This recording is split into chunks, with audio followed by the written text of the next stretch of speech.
Hey everybody, it's me, Fire Guy Ryan. I'm back again, partway through the month of May, to bring you my 5 favorite comics from April. This one was hard. The first indicator of that is probably going to be the fact that this video is out probably at the very end of May. So I apologize in advance for that.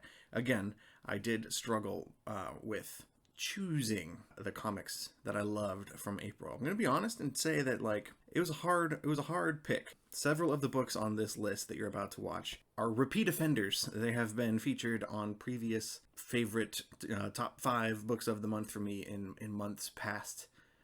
This is the 4th time I've done this now, and some of these comics you will have seen before. You will have seen me talk about before, but I didn't want to exclude anything that I really loved reading this month just because I've already talked about it before. That doesn't seem to be as honest as I would like.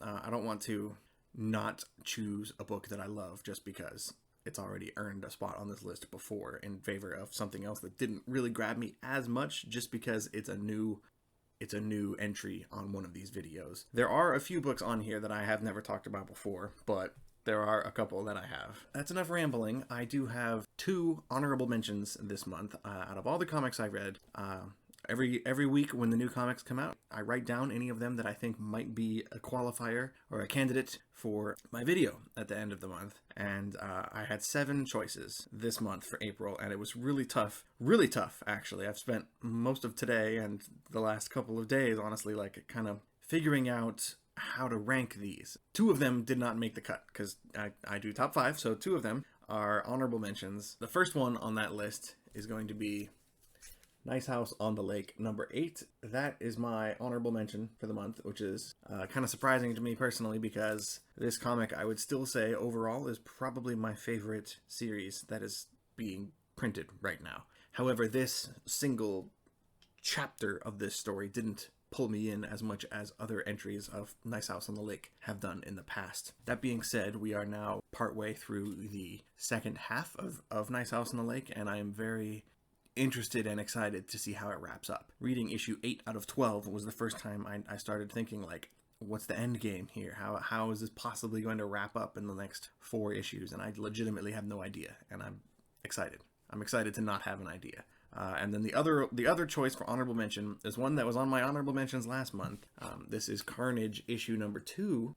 It continues to surprise me in the fact that it's a Carnage book. I didn't think that I would like that comic so much. I figured it'd be cool. I don't know, it's like a symbiote has implanted itself inside of me because ever since I saw the Spider-Man cartoon when I was a 90s kid, there's been some deep-seated part of me that has just been fascinated with symbiotes and Venom and Carnage. So I apparently can't get away from that. So I was going to pick up this Carnage ongoing no matter what. But I think Ram V, the writer of this series, has been doing some really cool, interesting philosophical things almost with this book. It's a lot deeper than a book about a serial-killing alien should be. And so far it's 2 issues in, and both times it has made the honorable mentions list. And I think it's only a matter of time before it actually manages to claw its way into the actual top 5 list itself. But yeah, for now, those are my 2 mentions. Nice House on the Lake and Carnage number 2. First up on this list today is going to be the first time this book has made an appearance on one of my top 5 books of the month. Probably because it's been on hiatus for a little while. This is The Swamp Thing, issue number 12. I got this excellent Liam Sharp variant here. The Swamp Thing is written by Ram V with art by Mike Perkins, and this issue number 12 in particular really did it for me. It introduces a new I don't know. I'm not a big enough Swamp Thing nerd to know the official name for these guys, but in Swamp Thing lore, you have the Green, and the Swamp Thing himself is the avatar of the Green. You also have the Rot and the Red, and there is a new group. I don't know, that's not the right word, but there's a new force, I guess, a force of nature that is introduced in this issue. They're not a force of nature, actually. They're a force of man. They call themselves the Parliament of Gears. The leader of this group gives a speech that honestly sealed the deal for me as far as ranking this book in my top 5 books of the month. He goes on this monologue about how the forces of industry and capitalism and greed and production have been more of an instrumental, impactful force on the planet, way more so than he claims life and plants and, decay and all the other, forces of nature that are a part of Swamp Thing lore. I don't know if I necessarily agree with that exact diagnosis that he gives in this issue.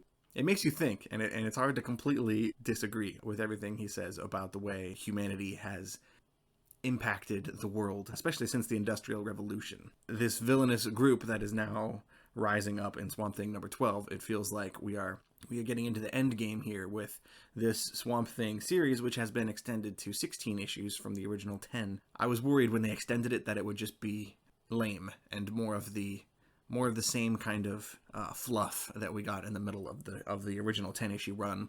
There was a few issues in the 6, 7, 8 range, I don't remember exactly where, but in the middle of that original 10-issue Swamp Thing run, where he was running around the jungle facing off against the Suicide Squad, and that was right around the time the Suicide Squad movie came out last summer, and it felt very forced and corporately mandated, and I did not enjoy that so much. I'm glad that the additional Swamp Thing issues that we've gotten since it's come back from hiatus have been more along the lines of the first few issues of this run, which were probably still my favorites. So, if this story concludes in the same manner that issue 12, if the last 4 issues have this kind of feel to them, I think the final story arc of the Swamp Thing will end up being my favorite part of that run entirely. And there's also some cool moments in this issue about the actual Swamp Thing himself, and there's some cool action shots, but mostly I'm in it for the introduction of the Parliament of Gears, whatever their official name ends up being.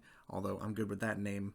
I like that. I'm a sucker for villains and antagonists, and these guys are cool. I'm interested to see what ramifications this has moving forward. Swamp Thing number 12 is my number 5 pick for April. So that brings us to my number 4 for April 2022. I'm going with World of Krypton, number 5 out of 6. This is written by Robert Venditti with pencils by Michael Avon Oeming and colors by Nick Filardi. I especially want to emphasize the contributions of those last two gentlemen here. Oeming and Filardi, the artwork in here is honestly the reason I'm picking this book. I really wish I had... I always call it an art brain. I come to comic books from a writing perspective. I obviously focus on the story first and foremost. And I've been trying over the last year to really try and develop my sensibilities for art critique. And this issue is a perfect example of the kind of book that makes me appreciate the art. That's not to knock the story. I think the story in here is really fascinating. It's about the final days of the planet Krypton. The L's, you have Jor-El and, Clark Kent's father and his wife. And you also have General Zod, who is in charge of the military, the police on this planet. It's nothing we don't know already. Like, if you are even moderately familiar with Superman, you know that the world of Krypton was doomed, that their planet explodes from the inside, and that Jor-El tries to warn the citizens of Krypton that, their doom is imminent and nobody cares or does anything to stop it, and they are able to send off their infant child in a rocket ship, and he ends up becoming Superman on planet Earth. That's nothing new, and honestly, knowing what happens is part of what gives this book its overall just sense of tragedy and foreboding and doom and gloom. Like, all of these characters die, I guess, except General Zod, technically, because he survives somehow to fight Superman later on in life. All of the characters, the entire world here is about to explode. But again, the main reason this book speaks to me is the completely bonkers artwork and the sense of energy and motion and otherworldliness that we are given here for the planet Krypton. Even though there is a lot of metaphor, allegory kind of things in this book that make you think about where we are on Earth. As far as the climate situation goes, there is a lot of allegory also to be had here with General Zod using the military to squeeze the populace of Krypton. It makes you think of how things are done here, and it's hard not to draw comparisons between Krypton and Earth. Or maybe that's me. Maybe I just read into things too much, but I think even if you read this strictly on a surface level, the writing has a very It reminds me a lot of, I hesitate to compare it to Revenge of the Sith, my favorite Star Wars movie personally, which I really love because you know what's going to happen. You know that things are going to collapse and everything's going to fall apart by the end of this movie, leading into the original Star Wars trilogy that we all know. But seeing the pieces kind of fall into place and seeing the tragedy actually unfold is an important part of the story. And I think this miniseries, World of Krypton, is criminally underread and under-talked about. It has been a very low-key favorite of mine for the last 5 months, and we have one issue left. It'll be interesting to see if this final issue ends up making it on my my top 5 list for May, or even the honorable mentions, but we'll see. I loved number 5, so that earned its spot here, and I called it number 5, even though it's issue number 5, and it's my number 4 spot on my top 5 list. I'm just gonna move on. So that's World of Krypton, issue number 5, at my number 4 spot for top comics of April. Okay, this is a special one. This is the 4th video of this series I have done this year, and this is the 3rd time this book has showed up on this list, and it's only a 4-issue series. So 3 out of 4 months, it was in my top 5 favorite books of the month. So this is legitimately, I guess this has to put this in the running for one of my top 10 comics of 2022 at the end of the year when I make that list. But the fact that this comic has made so many appearances on these videos in such a short run is a testament to how much it speaks to me, I guess. So I'm talking about the 4th and final issue of The Fourth Man from AWA, written by Jeff McComsey, with art by Mike Deodato Jr. And this was just a top to bottom, a really cool murder mystery story. When you get down to it, it's a murder mystery / police procedural. We had in issue 1 2 rival car dealerships. The owner of one of the car dealerships puts out a hit on the owner of the other car dealership, and it's just a crazy, weird ride that this story goes on. The ending, the very ending of this comic is a big part of the reason why it made its way to this list. I'm noticing that not just in comics, but in TV shows especially, in my experience, you will find the episode or the issue right before the end is usually the one where the most action happens, it's the climax, if you will, in the overall story structure that I learned in high school English class. You have the climax and then the resolution at the very end. This book is all resolution, so I wasn't even expecting to really put it on here, and it probably wouldn't have earned a spot on my top 5 favorite comics of the month until you get to the way it ends. The actual ending of this series, and not just this issue, but the ending of this series, is really special. It's not going to be everyone's cup of tea. I'd be interested to hear if you did read this comic. Let me know what you thought of the ending down below in the comments. I don't want to spoil it because I would imagine not a lot of you have actually read this book from AWA. If you care enough to watch these videos, you probably at least sort of appreciate my opinion and perspective on things that I like. I loved it. I loved this book, and now that it's all done, I can safely say it is one of my all-time favorite comics to come out of AWA in the short 2 years that they have been a publisher. So that's my number 3.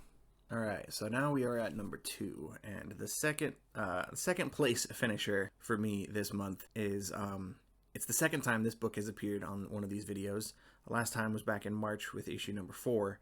I'll get right to it. This is The Rush. The Rush, issue number 5. There's one issue left of this run. It's unfortunate. It's been one of my favorite books since it came out. It's unfortunate. I don't want it to end, but at the same time, it's growing on me. I'm accepting the finality of this series. I would rather it end strong on its own terms than carry on indefinitely until it gets canceled.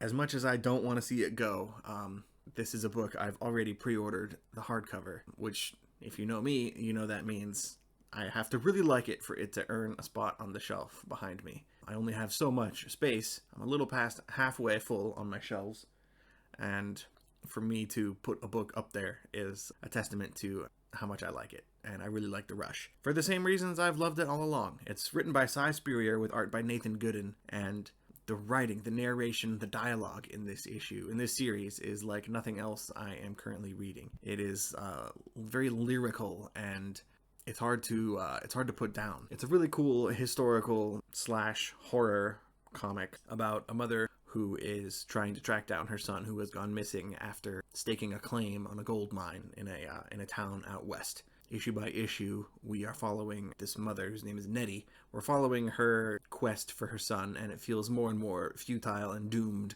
with each passing issue. There is an extremely cool double twist that happens in this issue that solidified its position not just on my top 5, but so high. This is the second place. The runner-up for my favorite book of the month is because of the narrative 1-2 punch that was pulled on us in this comic. I don't want to spoil exactly what happens, but there is a midpoint reveal of a character's allegiance that is shocking. That shocking might be an exaggeration. I didn't expect there to be any real big twists in this story, so it was a little jarring when somebody's true allegiances are revealed. And by the time you finish this book, you realize that initial twist was just a way to let your guard down. And the very last panel of this issue number 5 is a completely different twist ending that I did not see. Not only did I not see coming, but I already had the misdirection of the first twist to kind of let my guard down, and I just wasn't prepared for the shock ending that we got in number 5. So it was a very masterful writing trick done by Cy Spurrier, which I very much enjoyed, and I look forward to revisiting this in the hardcover collection once it finally comes out. I'm really hoping the 6th and final issue just ties a neat little bow on this whole story. Again, this is another one that I don't know if a lot of people are reading, so I don't want to be overly descriptive. I would rather you guys read it for yourself and let me know in the comments how awesomely correct you think I am, because obviously my taste is supreme and cannot be denied. So yeah, The Rush, issue number 5, is my second favorite comic of April 2022. So we are at my number 1 pick for the month of April, and I have a lot of feelings about this series. It made my list of favorite comics of last year. I think it was number 2 on that list, but since I started doing these monthly rankings for 2022, there has not been a single month where this comic has made my top 5. That's not to say that it's not still one of my favorite books, but in retrospect, I think it's a two-part explanation. One part is I just liked the beginning of this story more than the end. That's just the simple truth of it all. The other part is the fact that it is it's one of those situations where the story as a whole is a lot better than Chapter 6, Chapter 7, Chapter 8. Each individual issue doesn't stand out as much as the entire story. I am talking about the final issue of The Good Asian. This is number 10 of 10, written by Pornsak Pichetshote with art by Alexander Tefenki. This is the 10th and final issue. It's been a strange road with this comic. It's a noir detective story, and that's a good thing and a bad thing. I'm a big fan of this genre. However, honestly, like most entries in this genre, the plot loses me at some point throughout the course of the story. If I'm looking back on Chinatown or The Maltese Falcon, LA Confidential, that's another more recent film noir that I like. The actual plot, the detective story, always feels a little confusing, and I have trouble following it. And I don't know if that's a failing of my own, or if that's just something other people feel when they are experiencing one of these kind of long-form detective stories. But something about the actual plot ends up confusing me and losing me by the end. And as such, I think that's why the final issues of The Good Asian have never made its way onto one of these lists. I love the overall premise and the world of the setting of this story. I love the artwork in here by Alexander Tefenki, and the colors, especially by Lee Lowridge. They really pop, and that has been consistent all the way through. But the further along this story went, issue by issue, the more confused I got. And I think that's also not The Good Asian's fault. That is just a feature, I guess, of reading a comic in monthly installments versus reading the whole thing all at once, which I think I'm very excited to sitting down and blasting through all 10 issues of The Good Asian all at once. I think it will flow a lot better in one chunk instead of 10 monthly installments with with a break of a month in between each issue. It's hard to keep all the twists and turns of the narrative in your head. All that being said, this book would not have made my list. I'm being 100% honest. This book would not have made my list if not for the final pages. I'm going to try and describe this without being overly hyperbolic, but I can think of several comics in the last few years that I've been doing this full time. I can think of several comics that have started with a bang, that have grabbed my attention from the beginning and yanked me in and made me fanatically in love with the story. I can't think of comics that have wrapped up their story in such a powerful, meaningful, poignant way that The Good Asian wraps up with issue 10 here. And not just with issue 10, but in the very final pages of issue 10. The narration, the monologue speech that our main character gives here. Edison Hark is a really interesting, fascinating character, and his perspective on the world throughout these 10 issues has been something else. It's hard to put into words, and I'm still processing the way that this book ended. It hit me with a gut punch, and in the sense that, like, I'm going to end up showing it on screen.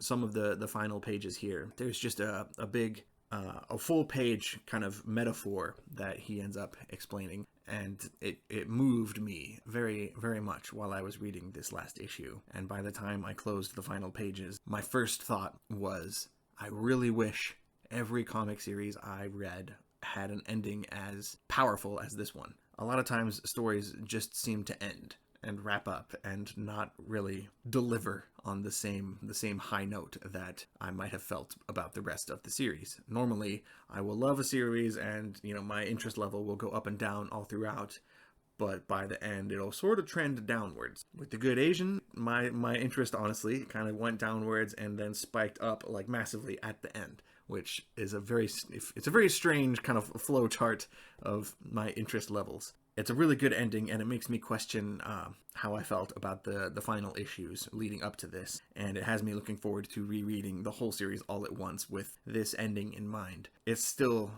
is one of my favorite books of last year, and I'm sad to see it, again, like with The Rush, like I was talking about before. I'm sad to see this over, but I'm glad it ended on its own terms, and we have a very, very strong, tight 10-issue story here that will not leave my memory for quite a while. That was The Good Asian, number 10, my favorite book of April 2022.